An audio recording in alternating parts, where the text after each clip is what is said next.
The Locked On Podcast Network presents the NFL Big 3 in 30. The 3 biggest stories in the NFL from our local experts at the Locked On Podcast Network.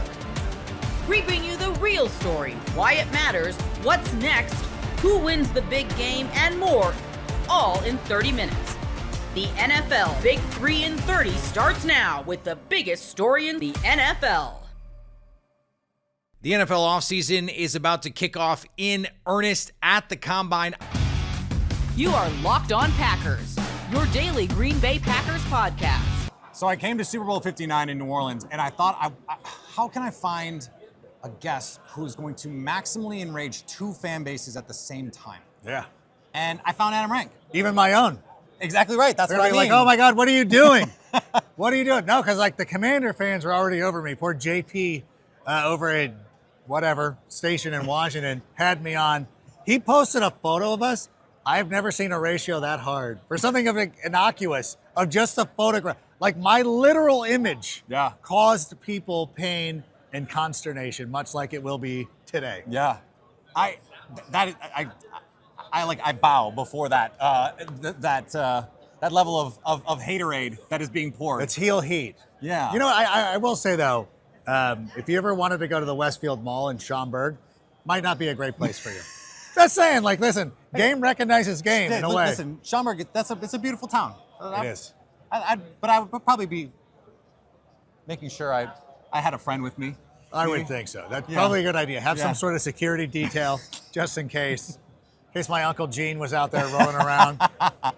So this is the fun part of Packers Bears right now in this moment, because the Bears, I'm already getting tweets about like Bears are undefeated against the Packers in 2025, and then the Ben Johnson thing. Caleb Williams has never lost at Lambeau Field. Yeah, we got the Lambeau set over there. I was over there letting people know. I said, if you didn't know any facts, there's a couple of things you might not be aware of. Caleb Williams undefeated Lambeau Field. Yeah, he now owns the Packers, all that stuff. Yes. But now we might actually get a rivalry, like teams on the field worth the rivalry. Yes. And we haven't had that in a long time. Yes. It was often like whenever you would see the Bears and the Packers, it was like, well, it's the Bears, but it's like the old version of Ric Flair Bears. It's not like prime 80s Bears. Yeah. It is the guy, a little bit older. You're still getting the woo. You're still like, it's the C on the helmet and everything like that. The colors are the same, but it was certainly not the same team that a lot of us grew up loving and embracing and everything like that. But I think when you look at the history of the NFL and some of the things that make the NFL work, it's having great rivalries. Yeah. And like you get these rivalries with teams like, hey, like these teams don't like each other, but like historically, Bears-Packers has been one that like literally people do not like. Ben Johnson hit the ground running.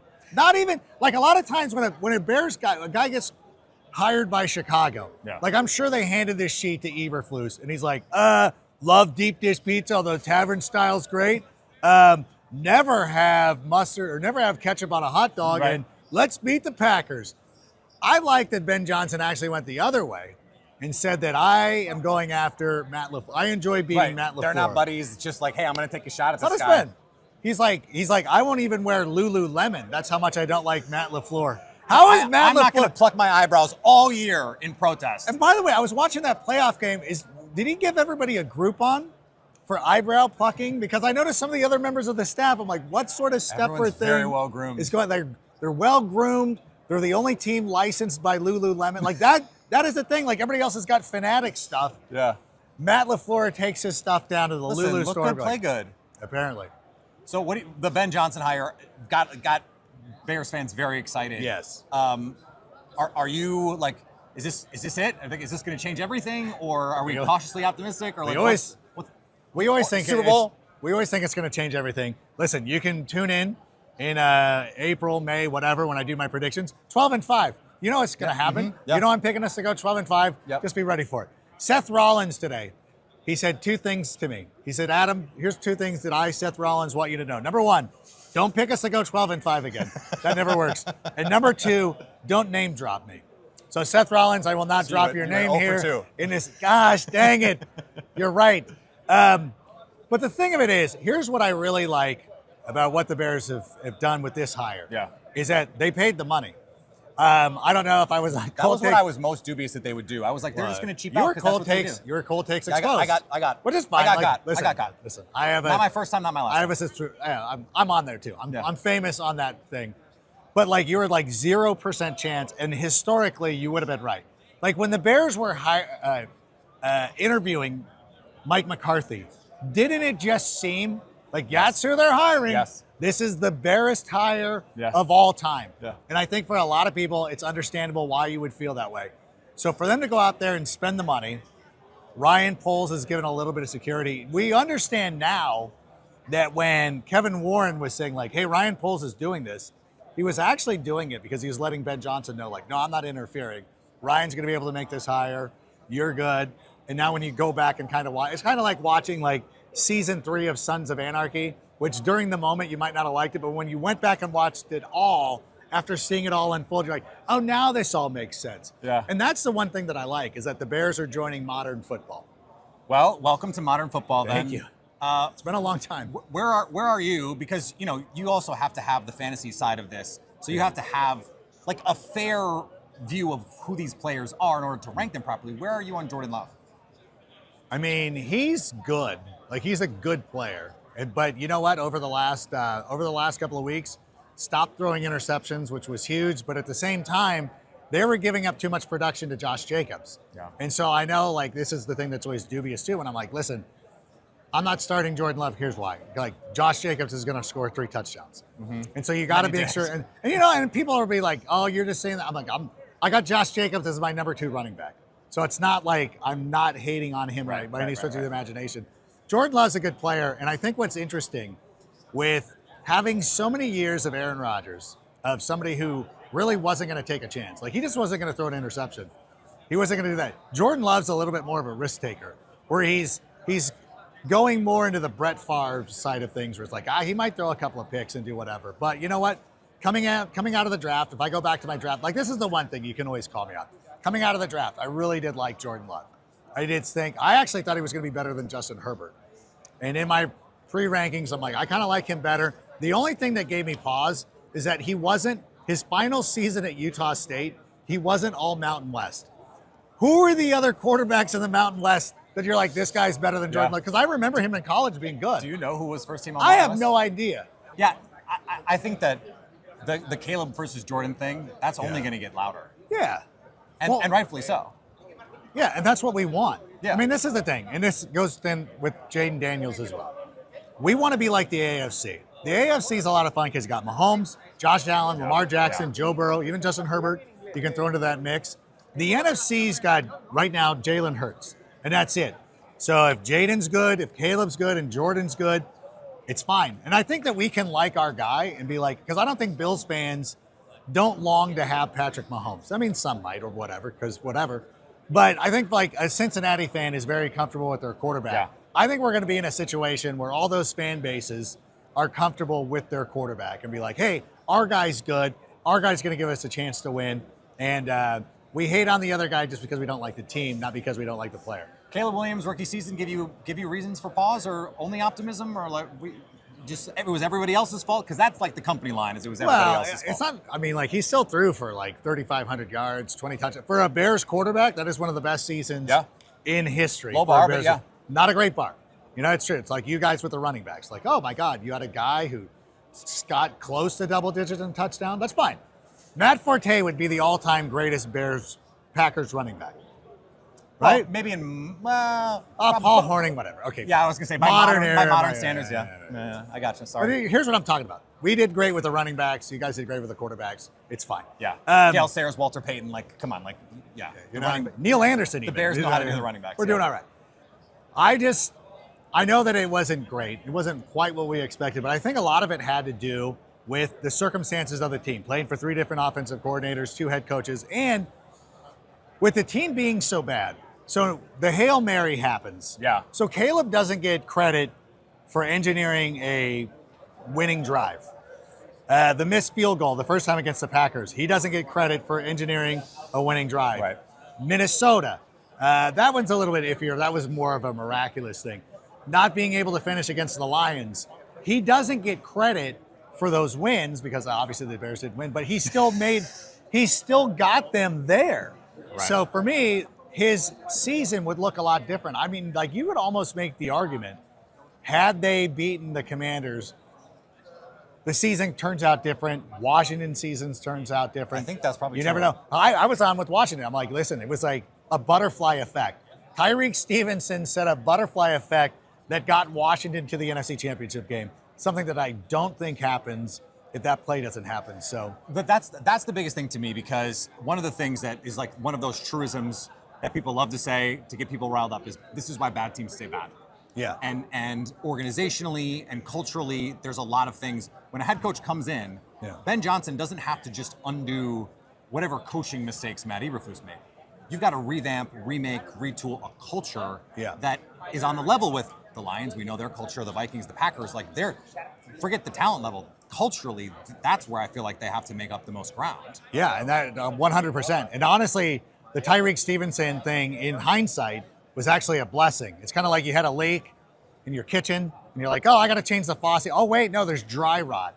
And now the foundation's ruined. We got to fix everything, not just one thing where we're changing out a washer. We found it. Because, like, honestly, they win that game 5-2. Maybe some other win. If they get close, so they would have 5 wins. They would have been about 2 wins away from being like, well, let's see. He's progressing. It was a rookie quarterback. Let's give Matt Eberflus one last chance. Never hire Ben Johnson. It could be the same old Bears all over again. But one of the things that I really appreciate about the coaching staff that Ben Johnson is putting together is that you got Dennis Allen, who's a great defensive coordinator. James Jones was on with me earlier today, and he's like, listen, Dennis Allen is not a good head coach. He's a great defensive coordinator. Yeah, he is. You bring in Antoine Randall. I was very annoyed by that hire. Yeah, that's a bad one for you. Yeah. Antoine Randall is amazing. And I think Eric Bieniemy, like 2 guys who don't take anything from anybody. Right. That's what this team needs. You remember, with Antoine Randall yelling at Jamison Williams on the sideline, like, why are you arguing with Tyreek Stevenson of all people? They need that kind of accountability. And I think that's one of the biggest difference makers. Beyond what Ben Johnson's going to bring X's and O's, as you say, trying to change the culture in Chicago. Okay, so you are famous on Packers social media for a lot of things, but picking against the Packers. How dare you? Until you didn't. Yeah. And maybe you'll admit it, maybe you won't. That was a reverse jinx, be honest. No, because I know that I hold no sway on that one. That was against when you beat the Cowboys last year, yeah? Well, no, there was one this year at the end. Yeah. No, I knew that you guys were going to win that game. 100%.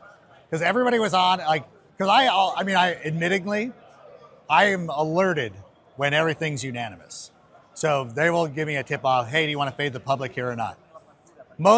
Sometimes I don't. Like, no, like that's ridiculous. I'm not taking the Browns. I'm not taking the Browns over the Ravens. You know what I'm saying? I had a feeling about the Packers, but my instinct is always to be like, Packers are going to lose. And then they let me know, like, hey, the public's on. I forget was it the 49ers? I don't remember what the game was, honestly. I wish I could. But I go, nobody's picking the Packers? I'm like, give me the Packers. Like, I legitimately thought initially, in a non-biased way, that they were going to win that game. You were going to win that game. And then when I found out that I could fade the public, I'm like, oh yeah, this will be even better. And if they do lose, then they're going to be so mad at me. Yeah, so that's like a win-win-win. Yeah, it's the best of both worlds right there. So if Packer fans want to find your stuff, they know where to find me. Oh, they find me. You don't need to tell them. They know where I am. They find me all the time. Some guy drove by at my daughter's AYSO soccer game. No, his daughter was playing in another field. When the game tips off, the NBA action is just getting started, and there's no better place to get internet than FanDuel, America's #1 sportsbook. With FanDuel, you can place live bets throughout the game, so even if you miss the opening tip-off or want to bet on a fourth quarter comeback, you can stay in the action. And if you're looking for a bigger payout, you can even combine your live bets into a same-game parlay. I love using FanDuel's live betting feature because it keeps every moment of the game exciting, whether I'm backing my team for a late-game rally or picking a player to hit a clutch 3. I never feel like I missed my chance. Plus, the app is easy to use, and when you win, you get paid instantly. Tuesday night has the game everyone is talking about on the docket. Luka Doncic and the Los Angeles Lakers are 8-point favorites at home versus the Dallas Mavericks. Elsewhere in the evening, the Cavs are 6.5-point favorites on the road in Orlando. Right now, new FanDuel customers can get $150 in bonus bets if your first $5 bet wins. Just visit FanDuel.com to join today. That's FanDuel.com for your shot at $150 in bonus bets. Make everyone want more. FanDuel, the official sports betting partner of the NBA. In Indianapolis, Indiana this week, looking to answer some very important questions. You are Locked On Commanders, your daily podcast on the Washington Commanders. Part of the Locked On Podcast Network, your team every day. Sort of a mailbag episode here. Just arrived to Indianapolis Monday night, getting in here a little bit later in the evening. So getting this episode ready for you guys to have Tuesday morning as we get the NFL Scouting Combine rolling. Now, the players aren't going to be, interviewing or doing the drills in the stadium or anything just yet. But on Tuesday, we will speak with Washington Commanders general manager Adam Peters. Wednesday is head coach Dan Quinn. And then we are supposed to be able to have the conversation with assistant general manager Lance Newmark at some point during the week here as well. So we'll have all of that information coming on down the line. So what I did is I reached out to insiders, and obviously I've got my own kind of set of questions that I want to ask these gentlemen. But I wanted to reach out to insiders and get a kind of fan perspective and say, what is it that you as Commanders fans really want to know from these three guys here this week? And some of the questions, they're not questions these guys are going to answer directly. One insider, or actually more than one insider, a couple of insiders want to know very specifically, are you going to re-sign Noah Brown? Are you going to trade John Allen?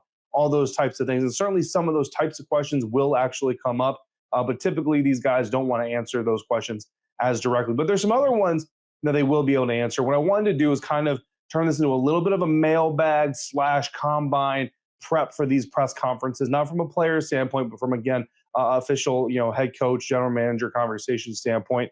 So what we're going to do is we're going to take some of the questions that were presented for Adam Peters, Dan Quinn, Lance Newmark, and I'm going to see if I can answer them in my own words, not trying to predict what they're going to say, but just more so kind of giving you my view from my foxhole here. Again, your friend covering the Washington Commanders for you here in Indianapolis. So first question we want to get to here is wanting to know how much flexibility the team feels like they have, or if they need to go best player available, or if they need to fill a need. Now, this is a very kind of football theological type of question, right? Everybody's got their own sorts of different answers. In fact, my son came here to Indianapolis with me. I was having a conversation with him about this topic, and he said he believes that if you have needs, you need to go into the draft, you need to fill those needs. And I told him, okay, cool. I'm a best player available type of guy, which may not necessarily fill the most important need every round, but you will end up getting a strong roster. And the truth of the matter is, there really is no wrong answer. We're all going to have our opinions on how this should be done. But at the end of the day, there are teams that are built by front offices that absolutely target their needs. They hammer their needs. We need a new offensive tackle. We are going to go get a new offensive tackle. We need an improved defensive line. We're going to continue drafting first-round D linemen until we find ourselves a Hall of Famer centerpiece that we can build around. We're going to just keep hammering that home.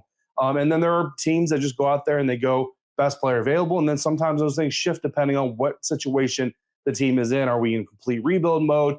Do we have a lot of fixtures on our team? We just need to kind of plug and play some contributors here and there.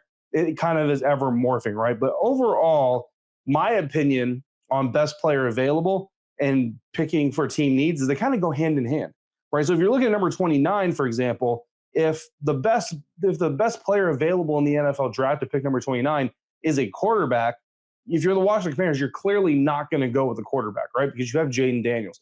Even if that quarterback may be better someday than Jaden Daniels. Jaden Daniels had the rookie season, the type of rookie season, I should say, where you're not going to draft a quarterback, right? Like we've seen first-round quarterbacks drafted, and then 2 years later or so, their team is looking at another quarterback again. This is not one of those situations. So even if the best player available at number 29, which it won't be this year, but go with me on the analogy, even if the best player available at number 29 is a quarterback, if you're the Washington Commanders in this situation, you're not going quarterback. So even though I say I'm a best player available type of person, that does have kind of some influence, some contextual matters to go in there, right? So I think those things are kind of important to look at. Now, going back to last year's draft, and going back specifically to Assistant General Manager Lance Newmark, he in his post-draft press conference, he talked about how all of them, the scouts, the personnel, Adam Peters, Dan Quinn, all of the coaching staff, everybody, they all went into the draft process looking to get commanders, players that fit that commander's role. That's going to come up again later here in this episode, in this conversation.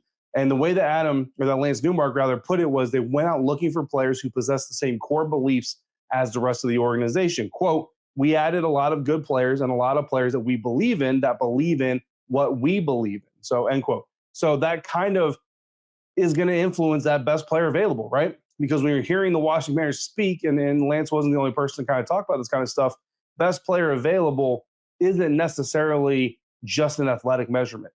It's not just a college stat production measurement. It's a mentality. It's a character measurement, right? It's who the man is beyond the pads, beyond the stat box, right? And those are things that us as media, we're not going to really get to dive into a lot here at the NFL Scouting Combine. We don't get to go sit in the meeting rooms, and we don't get to go sit here and interview the players outside the podium. And at the podium, it's all kind of sanitized. It's all really, you can't really get into the nuts and bolts of who a guy is really. Typically, if you find out who a guy is at the podium here in Indianapolis, it's not a good thing. Typically, it's a guy who's kind of putting his foot in his mouth, and maybe he's going to regret some of the comments that he made at a later date. So we're not going to get at that. But what you have to do is you've got to find the right people, right? So that's basically what Lance Newmark is saying is best player available is the way that the Washington Commanders are going to go, and it has to be about the best fit. The need certainly is important, and the need could be a tiebreaker. But if there's one player, let's go back to last year's draft, Johnny Newton in the second round. If there's one player who is clearly a better fit for the organization over a guy like defensive lineman T'Vondre Sweat, defensive lineman Braden Fisk, defensive back Cooper DeJean, offensive lineman Jackson Powers-Johnson, linebacker Edgerrin Cooper, defensive back Tyler Newman, defensive tackle Mason Smith, defensive lineman Chris Jenkins, if Johnny Newton fits the belief system and has the talent to be in that conversation already, then you take him over guys who might fill a bigger need, right? D lineman, D tackle, not exactly considered a huge need coming to the NFL draft last year, unless you were going to trade John Allen. Conversation we continue to have this offseason. But you might take a guy in that position because he fills what your organization needs more than he fills what your roster needs. And even in a position group where you're going to fill it, you're going to roll the dice with a guy who had surgery 3 months prior to the NFL draft instead of taking a defensive back like Cooper DeJean, who fills a position that you needed to fill. In fact, you are going to fill later with Mikey Sainer still. And I don't know that the Commanders would have gone, well, obviously the Commanders wouldn't have gone Cooper DeJean over Mikey because we traded out of that spot for the Eagles to go get Cooper DeJean, right? So you see the Washington Commanders making decisions, and obviously somewhere in that room, Mikey Sainer still fit the thread of what a Commanders player is going to be under this regime, more at least at the time than they believed than Cooper DeJean did. Doesn't mean Cooper DeJean doesn't fit, just means that somewhere in that room they felt like a guy like Mikey Sainer still would fit better, which is what helped inspire the Washington Commanders to move on, not take Cooper DeJean, take the trade, move back, and eventually get a guy like Mikey Sainer still and a guy like Johnny Newton, who, again, going back to early conversations after the first round last year, ahead of the second round last year, Johnny Newton viewed a lot as kind of a luxury type pick. And even today, he's a second round draft pick in the NFL who would be your third D lineman, defensive tackle, I should say, on your depth chart. A lot of people would say that's a little bit of a luxury pick even to this day. But again, it's about setting those foundational pieces. So best player available, team need. The team needs good people. The team needs people who believe in the same things they believe in. So it kind of fits the whole thing. And that's the best player available because he fits the mentality of the Washington Commanders. It all kind of goes hand in hand. So really at the end of the day, we're all kind of talking about the same thing. We just may not be talking about it in the same context.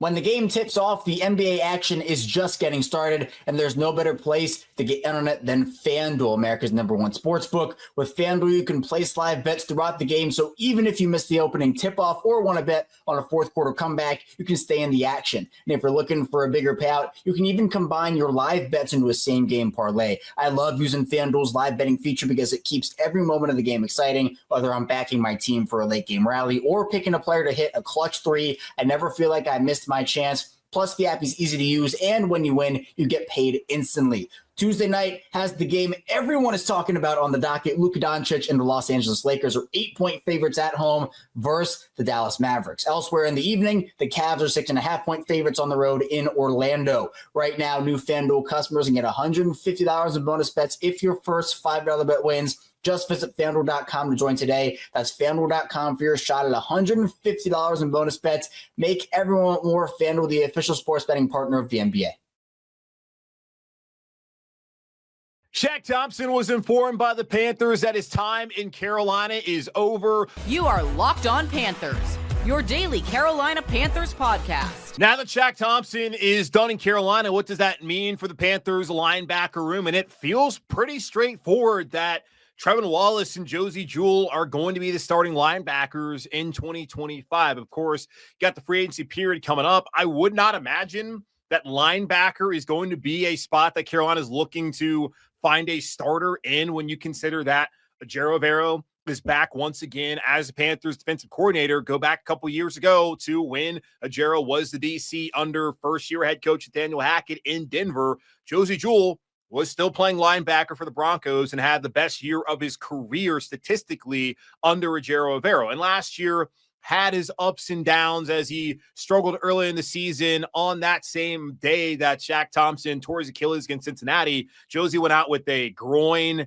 and a thigh kind of issue as well. So that cost him to miss a couple of weeks. He came back against Denver on the road, started playing well the next couple of weeks after that, then suffered a season-ending injury and missed some time there as well. So an up and down season for Josey Jewell, but looking at his contract, kind of hard for Carolina to want to get rid of him. If you cut him right now, pre-June 1, post-June 1, doesn't really matter. They're only going to save $1 million, and then they're going to have $6.6 million dead money. So their true out in his contract is next offseason in 2026, where the Panthers would have to take on $2.3 million of dead money, but then would save $5.5 million of cap savings that they decided to move on after next year with Josey Jewell starting again, I would imagine, at the inside linebacker spot next to Trevin Wallace, who, looking at his deal right now as a second-year player, picked in the third round of the 2024 NFL draft. I mean, there's no reason they're going to get rid of him. I mean, the cap savings are